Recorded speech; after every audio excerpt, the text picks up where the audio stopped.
The Budweiser Shootout on Fox is sponsored by Budweiser. Reach for the perfect balance of flavor and refreshment. Budweiser, the great American lager. One multi-car caution already tonight. It's a shootout, short track style, and when the full moon is out on Saturday night at the local short track, what tends to happen? Well, you know what? A February full moon is sometimes referred to as a storm moon. Usually full moon Saturday night at the racetrack means lots of crashing. Weird things. Let's go back and have a look, and look in front of David Reagan's number 6 and see the bunch up here that starts right about there.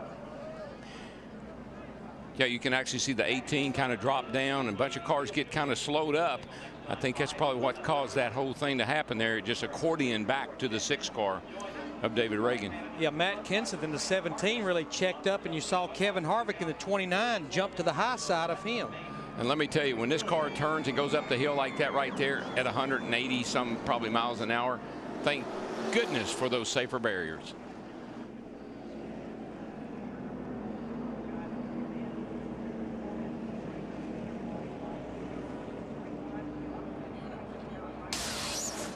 You know, there were actually several other cars that sustained some slight damage. I know Casey Mears in the 07 car, he's been to pit road a couple of times. I think Jamie McMurray, yeah, McMurray had a little damage. 26 had a little damage. He got scraped down the right side, I believe, as he went by. Of the 6 drivers involved in the incident, 4 of them are competing in their first Budweiser Shootout. Watch Jeff Gordon in the 24, just coming into view in the right side of your screen as this begins to unfold. Watch how a multi-time champion snakes his way through. Watch Here he him comes. just right through that opening right there. Missed that one. Around this car, Scott Speed. Missed that one. Here's Logano. Missed that one. Snaked his way right through there. And you know what? I bet he never touched the brakes. You drive. That's what you have to learn to do, and that's what an experienced driver does. He doesn't touch the brakes. He drives through it. Dick Bergman. Yeah, Jeff Gordon keyed the radio and told the crew that was one time he wishes he had an in-car camera so he could play it over again and take a look at what happened from the driver's seat. We did it for him, Doc. Yeah, you did indeed. Well, he did pit, Darrell, and he picked up 4 tires just to make sure nothing happened to the 4 tires that were on the car. We are coming to the green. Yeah, Mike, Paul Menard, Jeff Burton, Casey Mears, Jeff Gordon, and Greg Biffle all elected to come to pit road and put 4 fresh tires on there. So in the garage, Scott Speed, David Reagan, Robbie Gordon, and Joey Logano as we get ready to restart. There will be 8 laps complete. After 25 laps, they'll waive the caution and they'll have a 10-minute break. I love these kind of restarts right here, guys. This is the way restarts ought to be. Double foul. Dale Earnhardt Jr. leads them down to the green flag with Elliott Sadler alongside.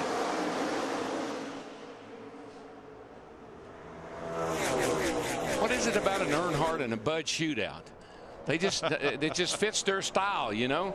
Dale was always so great in this race because it was a shootout and it was a short race, but he could get it done, and it looks like Junior's going to follow in the footsteps. Dale Jr. has won this race twice, including last year. You look at him just in front of Bobby Labonte. And his dad, Dale Earnhardt Sr., won it 6 times. More than anyone else.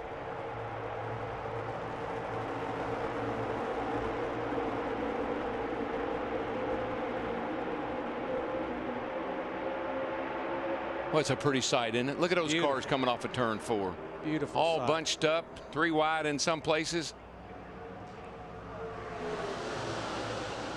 This track is plenty wide enough for 3 wide. In fact, it's wide enough for 4 wide, but I think we have to remember almost over 190 miles per hour bouncing around the whole time. Yeah, you just don't have any margin for error. I mean, you look at the Matt Kenseth right there. He's wobbling all over the place, and Tony's on the outside of him.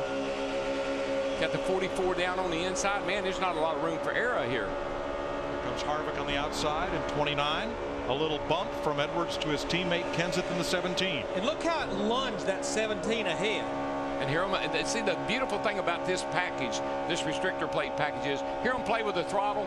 You couldn't do that before. If you let off the gas, you get run over. Now you got some throttle response. Carl Edwards in the 99, he just slid right up in front of Kevin Harvick in that 29 coming onto the front stretch here, 3 wide by about 5 rows going off into 1. Look at that. That's amazing.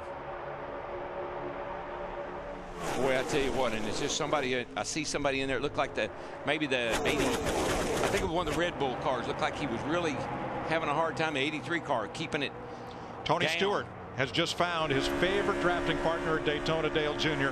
They're hooked up nose to tail as we go down to the care center. And Krista. Mike, we're in the garage right now. You're talking about the one Red Bull car, where the other one not looking so pretty here in the garage. Scott Speed, not to make light of the matter, but we joked yesterday that you got your first Daytona wreck out of the way. Now you're second. Well, I had to clarify. Yesterday, I thought we had changed a front clip. Now it's just lost in translation. That's part of the whole little kind of NASCAR terms I don't got. Because all that damage, that's still not the front clip, evidently. I'm learning that today. Hey, I'm all right. I gotta say I learned a little bit, and yeah, look forward to obviously the 500. Well, Scott Speed in his first Bud Shootout able to find somewhat of a Red Bull silver lining in the whole deal. Let's go back a lap and have a look at Bobby Labonte from above, who had a bit of a close call, and that's what's dropped him back from the second row. That's his white car in the middle of the screen on the lower right. You seem to just get sucked around right there. Is that who was that? Harvick went by on the outside there, kind of pulled him around, had to get out of the throttle, backed him up. Well, Darrell, I think it was the worst case scenario. He was on the inside of Harvick in the 29, and he had Vickers in the 83 tucked up behind him, and just takes downforce off the rear of that car. And buddy, man, the 17 is pushing up the hill right into, almost into Ruderman in the 00. These cars look a little ill to me. They don't look like they're driving all that great.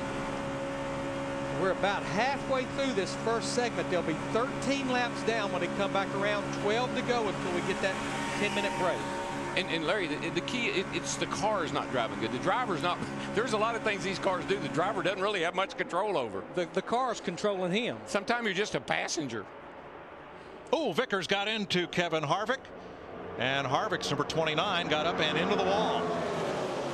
Yeah, Harvick's got a pretty good bit of damage down the right side of his car now.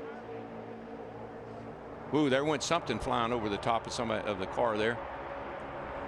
But guys, I don't think we can say enough about the guy leading this race right now. Tony Stewart, that 14 car, spent 10 years driving for Joe Gibbs, goes out, helps form Stewart Haas Racing here. He's leading the Budweiser Shootout, the first race for this race team. Steve. Mike, his spotter, Bob Jeffrey, doing a great job atop the grandstands here. Tony said at that caution, get me out in front of all this mess. I don't want to be back here. he told crew chief Darian Grubb, car's just a little bit tight on exit. Tony very calm in the cockpit of that 14 car. There's his teammate Ryan Newman among the onlookers in Stewart's pit. Hard to believe there'd be a Bud Shootout without the Rocket, one of NASCAR's all-time pole winners. But with the new format and with changing teams for 09, Newman's sideline, he'll be one of those drivers trying to win the pole tomorrow for next Sunday's Daytona 500 on Fox. Mike, I don't think there's any question. Tony Stewart is as loose as I've seen him since he's been in this sport, maybe since he was a rookie. He comes down here normally and he's kind of gnarly and kind of hard to get along with. He has been loose and fun the whole time we've been here already, and this is certainly going to add to the pleasure. 15 of the first 25 lap segment complete this time by Tony Stewart out in front of the Budweiser Shootout on Fox.